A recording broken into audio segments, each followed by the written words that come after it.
Hi ನಮಸ್ಕಾರ, welcome to enjoy family. Friends, ಇವತ್ತು stuffed mooli paratha ಅಂದರೆ ಮೂಲಂಗಿನ ತುಂಬಿಸ್ಬಿಟ್ಟು ಹೇಗೆ ಪರೋಟಗಳನ್ನು ಈಸಿಯಾಗಿ ಸುಲಭವಾಗಿ ಮಾಡ್ಕೊಳ್ಳೋದು ಅಂತ ಕೆಲವೊಂದು ಟಿಪ್ಸ್ಗಳ ಜೊತೆಗೆ ತೋರಿಸ್ಕೊಡ್ತಾ ಇದ್ದೀನಿ. ತುಂಬ ರುಚಿಯಾಗಿರುತ್ತೆ ಮತ್ತು ಸುಲಭವಾಗಿ ಕೂಡ ಮಾಡ್ಕೋಬೋದು. ಹೊಸದಾಗಿ ಮಾಡೋರು ಕೂಡ ಈಸಿಯಾಗಿ ಮಾಡ್ಕೋಬೋದು. ಇವಾಗ ನಾನಿಲ್ಲಿ ಒಂದು ಅರ್ಧ ಕೆಜಿಯಷ್ಟು ಮೂಲಂಗಿನ ತೊಗೊಂಡು ಇದನ್ನು ಸಿಪ್ಪೆನೆಲ್ಲ ತೆಗೆದಾಗಿದೆ. ಸಿಪ್ಪೆ ತೆಕ್ಕೊಂಡ್ಬಿಟ್ಟು ಸ್ವಲ್ಪ ದಪ್ಪ ದಪ್ಪ ಗ್ರೇಟರಲ್ಲಿ ತುರ್ಕೊಂಡು ಇಟ್ಕೋಬೇಕು. ಈಗ ನೋಡಿ, ಗೋಧಿ ಹಿಟ್ಟನ್ನು ತೊಗೊಂಡಿದ್ದೀನಿ. ನೀವು ಪರೋಟಾನ ಗೋಧಿ ಹಿಟ್ಟಲ್ಲಿ ಮಾಡೋದಾದರೆ ಗೋಧಿ ಹಿಟ್ಟಲ್ಲೂ ಚೆನ್ನಾಗಿರುತ್ತೆ. ಹಾಗೆ ಮೈದಾ ಹಿಟ್ಟು ಬೇಕಿದ್ರೆ ಅದರಲ್ಲೂ ಕೂಡ ಮಾಡ್ಕೋಬೋದು. ನಾನು ಗೋಧಿ ಹಿಟ್ಟನ್ನು ಯೂಸ್ ಮಾಡ್ಕೊಳ್ತಾ ಇದ್ದೀನಿ. ಇದಕ್ಕೆ ಇವಾಗ ಉಪ್ಪನ್ನು ಹಾಕ್ಕೊಂಡು ಚೆನ್ನಾಗಿ ಗಟ್ಟಿಯಾಗಿರುವಂಥ ಹಿಟ್ಟನ್ನು ರೆಡಿ ಮಾಡ್ಕೋಬೇಕು. ಅಂದರೆ ನಾವು ಚಪಾತಿ ಹಿಟ್ಟು ಕಲಿಸ್ಕೊಳ್ತೀವಲ್ಲ, ಅದರಿಗಿಂತ ಸ್ವಲ್ಪ ಗಟ್ಟಿ ಇದ್ರೇ ಒಳ್ಳೆಯದು. ಯಾಕಂದರೆ ಹೊಸದಾಗಿ ಮಾಡ್ಕೊಳ್ಳೋರಿಗೆ ಸ್ವಲ್ಪ ಹಿಟ್ಟು ಗಟ್ಟಿ ಇದ್ರೇ ತುಂಬ ಚೆನ್ನಾಗಿರುತ್ತೆ. ಅದಕ್ಕೋಸ್ಕರನೇ ನೋಡಿ, ಇವಾಗ ಗಟ್ಟಿಯಾಗಿರುವಂಥ ಹಿಟ್ಟು ರೆಡಿಯಾಗಿದೆ. ಇದನ್ನು ನಾದಿ ಕೂಡ ಇಟ್ಕೊಂಡಾಗಿದೆ. ಈಗ ಇದಕ್ಕೆ ಎಣ್ಣೆನ ಹಚ್ಚಿ ಒಂದೆರಡು ನಿಮಿಷ ನೆನೆಯೋದಕ್ಕೆ ಬಿಟ್ಬಿಡಬೇಕು. ನಿಮಗೆ ಟೈಮ್ ಇದೆ ಅಂತಂದರೆ ನೀವು ಒಂದು ಅರ್ಧ ಗಂಟೆವರೆಗೂ ನೆನೆಸ್ಕೊಂಡ್ರೆ ತುಂಬ ಚೆನ್ನಾಗಿರುತ್ತೆ. ಹಿಟ್ಟು ಒಳ್ಳೆ ಹದವಾಗಿ ನೆನ್ಕೊಳ್ಳುತ್ತೆ. ನಾನಿಲ್ಲಿ ಒಂದು 5 ನಿಮಿಷ ನೆನೆಯೋದಕ್ಕೆ ಬಿಟ್ಟಿದ್ದೀನಿ. ಇವಾಗ ತುರಿದಿರುವಂಥ ಮೂಲಂಗಿಗೆ 1 ಟೀ ಸ್ಪೂನಷ್ಟು ಉಪ್ಪನ್ನು ಹಾಕ್ಕೊಂಡು ಚೆನ್ನಾಗಿ ಕಲಿಸ್ಕೋಬೇಕು. ಅಂದರೆ ಇಚ್ಚಿಗ್ಬಿಟ್ಟು ಕಲಿಸ್ಬೇಡಿ, ಹಾಗೆ ಮೇಲ್ಮೇಲೆ ಮೆತ್ತಗೆ ಅದನ್ನು ಕಲಿಸ್ಕೊಂಡ್ರೆ ಚೆನ್ನಾಗಿರುತ್ತೆ. ಬೇಕಿದ್ರೆ ಸ್ಪೂನಲ್ಲೂ ಕೂಡ ಕಲಿಸ್ಕೋಬೋದು. ಇವಾಗ ಇದರಲ್ಲಿರುವಂಥ ನೀರಿನ ಅಂಶ ಎಲ್ಲ ಹೊರಟೋಗೋದಕ್ಕೋಸ್ಕರ ಇವಾಗ ಮತ್ತೆ ಇದನ್ನು ಒಂದು 2 ನಿಮಿಷ ಹಾಗೆ ಬಿಟ್ಬಿಡಬೇಕು. ಒಂದು 2ರಿಂದ ಒಂದು 5 ನಿಮಿಷ ಬಿಟ್ಟರೆ ಒಳ್ಳೆಯದು. ನೋಡ್ಬೋದು ನೀವು, ಮುಂಚೆ ಎಲ್ಲ ಒಂದು ಸ್ವಲ್ಪ ಕೂಡ ನೀರು ಕಾಣಿಸ್ತಾ ಇರಲಿಲ್ಲ. ಇವಾಗ ಎಷ್ಟೊಂದು ನೀರು ಬಂದಿದೆ ಅಂತ ಹೇಳ್ಬಿಟ್ಟು ಇವಾಗ ಇದರಲ್ಲಿರುವಂಥ ನೀರನ್ನೆಲ್ಲ ಹಿಂಡಿ ತೆಕ್ಕೊಂಡ್ಬಿಡ್ಬೇಕು. ಆದಷ್ಟು ಒತ್ತಿ ಹಿಂಡಿ ತೆಗೆದ್ರೆ ಒಳ್ಳೆಯದು. ನೀವು ಹೊಸದಾಗಿ ಏನಾದರೂ ಮಾಡ್ತಾ ಇದ್ದೀರಾ ಅಂತಂದರೆ ಜಸ್ಟ್ ನೀವು ಹಂಚ ಮೇಲೆ ಹಾಕಿ, ಇಲ್ಲಾಂದರೆ ಒಂದು ಪಾನಲ್ಲಿ ಹಾಕಿ ಸ್ವಲ್ಪ ಬಿಸಿ ಮಾಡಿಕೊಂಡ್ರೆ ಸಾಕು. ಅಂದರೆ ಆ ಬಿಸಿಗೆ ಅದರಲ್ಲಿರುವಂಥ ನೀರಿನ ಅಂಶ ಎಲ್ಲ ಹೊರಟೋಗುತ್ತೆ. ಅಂದರೆ ಹಿಂಡಿ ಆದಮೇಲೆ ಮಾಡಬೇಕು ಆ ಥರ. ಇವಾಗ ಇದನ್ನೆಲ್ಲ ಹಿಂಡಿ ಸೈಡಲ್ಲಿ ಇಟ್ಕೊಂಡಿದ್ದೀನಿ. ಇವಾಗ ಹಿಂಡಿರುವಂಥ ನೀರನ್ನು ನೀವು ಬೇಕಿದ್ರೆ ಚಪಾತಿ ಹಿಟ್ಟಿಗೆ ಹಾಕಿ ಕಲಿಸ್ಕೊಳ್ಳಿ. ಬಟ್ ನಾನಿಲ್ಲಿ ಮೂಲಂಗಿ ತಂಬುಳಿನ ಮಾಡ್ಕೊಳ್ತೀನಿ ಇದರಿಂದ. ಅದಕ್ಕೋಸ್ಕರ ಸ್ವಲ್ಪ ತುರಿದಿರೋಂಥ ಮೂಲಂಗಿ ಹಾಕ್ಕೊಂಡು ಇದನ್ನು ಸೈಡಲ್ಲಿ ಇಟ್ಕೊಳ್ತಾ ಇದ್ದೀನಿ. ಈಗ ಇದಕ್ಕೆ ತುರಿದಿರೋ ಮೂಲಂಗಿಗೆ 1 ಟೀ ಸ್ಪೂನಷ್ಟು ಅರಿಶಿನ ಮತ್ತು ಒಂದು ಪಿಂಚಿನಷ್ಟು ಇಂಗನ್ನು ಹಾಕ್ಕೊಳ್ತಾ ಇದ್ದೀನಿ. ಹಿಂಗೆ ಹಾಕೋದ್ರಿಂದ ಆರೋಗ್ಯ ಕೂಡ ತುಂಬ ಒಳ್ಳೆಯದು. ಹಾಗೆಯೇ 1 ಟೀ ಸ್ಪೂನಷ್ಟು ಉಪ್ಪು, 1 ಟೀ ಸ್ಪೂನಷ್ಟು ಅಚ್ಚ ಖಾರದ ಪುಡಿ, ಅರ್ಧ ಟೀ ಸ್ಪೂನಷ್ಟು ಅಜ್ವೈನ ಅಥವಾ ಓಂಕಾಳು ಹಾಕ್ಕೊಳ್ತಾ ಇದ್ದೀನಿ. ಹಾಗೆಯೇ ಒಂದು ಅರ್ಧ ಇಂಚಿನಷ್ಟು ಶುಂಠಿನ ತುರಿದು ತೊಗೊಳ್ತಾ ಇದ್ದೀನಿ.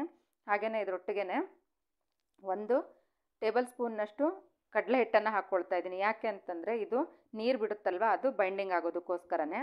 ಹಾಗೆಯೇ 1 ಟೀ ಸ್ಪೂನ್ನಷ್ಟು ಗರಂ ಮಸಾಲ, 1 ಟೀ ಸ್ಪೂನಷ್ಟು ಧನಿಯಾ ಪುಡಿ ಹಾಕ್ಕೊಳ್ತಾ ಇದ್ದೀನಿ. ಇಷ್ಟನ್ನು ಚೆನ್ನಾಗಿ ಮಿಕ್ಸ್ ಮಾಡ್ಕೋಬೇಕು. ಇಲ್ಲಿ ನಾನು ಮುಂಚೆನೇ ಹೇಳಿದಾಗೆ ನಿಮಗೆ ಕಡಲೆ ಹಿಟ್ಟನ್ನು ಮಾತ್ರ ಮಿಸ್ ಮಾಡಬೇಡಿ.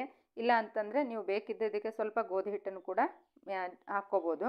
ಕಡಲೆ ಹಿಟ್ಟಿಲ್ಲ ಅಂದರೆ ಗೋಧಿ ಹಿಟ್ಟನ್ನೇ ಹಾಕ್ಕೊಳ್ಳಿ, ಪರವಾಗಿಲ್ಲ. ಹಾಗೆಯೇ ಇದಕ್ಕೆ ಚಿಕ್ಕದಾಗಿ ಕಟ್ ಮಾಡಿರುವಂಥ ಕೊತ್ತಂಬರಿ ಹಾಕ್ಕೊಳ್ತಾ ಇದ್ದೀನಿ. ನಿಮಗೆ ಹಸಿಮೆಣ್ಸಿಕಾಯಿ ಫ್ಲೇವರ್ ಇದರೊಟ್ಟಿಗೆ ಇಷ್ಟ ಆಗುತ್ತೆ ಅಂತಂದರೆ ನೀವು ಕಟ್ ಮಾಡ್ಕೊಳ್ಳೋಂಥ ಹಸಿಮೆಣ್ಸಿಕಾಯಿ ಹಾಕ್ಕೋಬೋದು. ಇಲ್ಲ ಅಂತಂದರೆ ಚಿಲ್ಲಿ ಫ್ಲೆಕ್ಸ್ ಸಿಗುತ್ತಲ್ಲ, ಅದನ್ನು ಕೂಡ ಹಾಕ್ಕೋಬೋದು. ಹಸಿಮೆಣ್ಸಿಕಾಯಿ ಹಾಕ್ಕೊಂಡ್ರೆ ಅದ್ರ ಸ್ವಲ್ಪ ಟೇಸ್ಟು ಕೂಡ ತುಂಬ ಡಿಫ್ರೆಂಟಾಗಿ ಬರುತ್ತೆ.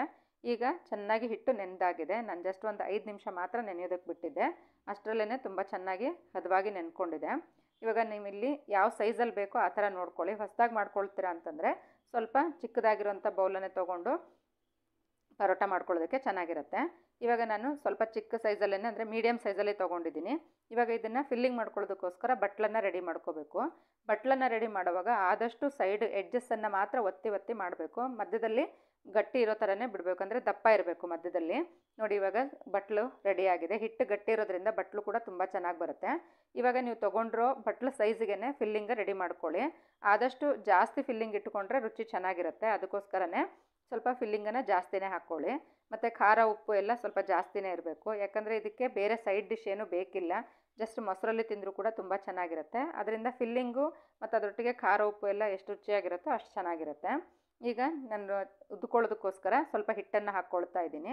ನೀವು ಪಾನ್ ಮೇಲಾದರೂ ಉದ್ಕೊಳ್ಳಿ, ಇಲ್ಲಾಂದರೆ ಈ ಥರ ಕಲ್ ಮೇಲಾದರೂ ಉಟ್ಕೋಬೋದು. ನೀವು ಫಸ್ಟು ಇಲ್ಲಿ ಕೈಯಲ್ಲಿ ಸ್ವಲ್ಪ ನಿಧಾನವಾಗಿ ಸೈಡ್ಗಳನ್ನು ಪ್ರೆಸ್ ಮಾಡಿಕೊಂಡ್ರೆ ಚೆನ್ನಾಗಿರುತ್ತೆ. ಇವಾಗ ಸೈಡೆಲ್ಲ ಪ್ರೆಸ್ ಮಾಡ್ಕೊಂಡಾದಮೇಲೆ ಕೆಲವೊಬ್ರು ಏನು ಮಾಡ್ತಾರೆ ಅಂದರೆ ಕೈಯಲ್ಲಿ ಇದೇ ಥರನೇ ಒತ್ತಿ ಹಾಗೆ ಪರೋಟನ ರೆಡಿ ಮಾಡ್ಕೊಳ್ತಾರೆ. ನಿಮಗೆ ಚಿಕ್ಕದಾಗಿ ಮಾಡ್ಕೊಳ್ತಾ ಇದ್ದಾರೆ ಅಂದರೆ ಆ ಥರ ಮಾಡ್ಕೊಳ್ಳಿ. ನಾನಿಲ್ಲಿ ಚಪಾತಿ ಸೈಜಲ್ಲಿ ಮಾಡ್ಕೊಳ್ತಾ ಇರೋದ್ರಿಂದ ನಾನು ಉದ್ಕೊಳ್ತಾ ಇದ್ದೀನಿ. ಹೀಗೆ ಹಿಟ್ಟನ್ನು ಹಾಕ್ಕೊಂಬಿಟ್ಟು ನಿಧಾನವಾಗಿ ಅದನ್ನು ಪ್ರೆಸ್ ಮಾಡ್ಕೊಳ್ತಾ ಬನ್ನಿ. ನೋಡಿ, ಈ ಥರ ಸೈಡ್ ಮಾತ್ರ ನೀವು ಸುತ್ತಾ ಬರಬೇಕು. ಆವಾಗ ಪರೋಟ ತುಂಬ ಚೆನ್ನಾಗಿ ಬರುತ್ತೆ. ಮಧ್ಯದಲ್ಲಿ ಸ್ಟಫಿಂಗ್ ಕೂಡ ತುಂಬ ಚೆನ್ನಾಗಿ ಅದರಲ್ಲೇ ಫಿಕ್ಸ್ ಆಗಿರುತ್ತೆ. ಇವಾಗ ನೋಡಿ, ಪರೋಟ ನಾನು ಚಪಾತಿ ಸೈಜಲ್ಲಿ ಮಾಡ್ಕೊಳ್ತಾ ಇದ್ದೀನಿ. ನೀವು ಬೇಕಿದ್ರೆ ಸ್ವಲ್ಪ ದೊಡ್ಡ ಸೈಜಲ್ಲಾದರೂ ಮಾಡ್ಕೊಳ್ಳಿ, ಇಲ್ಲಾಂದರೆ ಹೊಸದಾಗಿ ಮಾಡ್ಕೊಳ್ತೀರಾ ಅಂದರೆ ಇನ್ನೊಂದು ಸ್ವಲ್ಪ ಚಿಕ್ಕ ಸೈಜಲ್ಲಿ ಮಾಡಿಕೊಂಡ್ರೂ ನಡೆಯುತ್ತೆ. ಇವಾಗ ಕಾದಿರೋ ಹಂಚಿಗೆ ಪರೋಟನ ಹಾಕ್ಕೊಳ್ತಾ ಇದ್ದೀನಿ.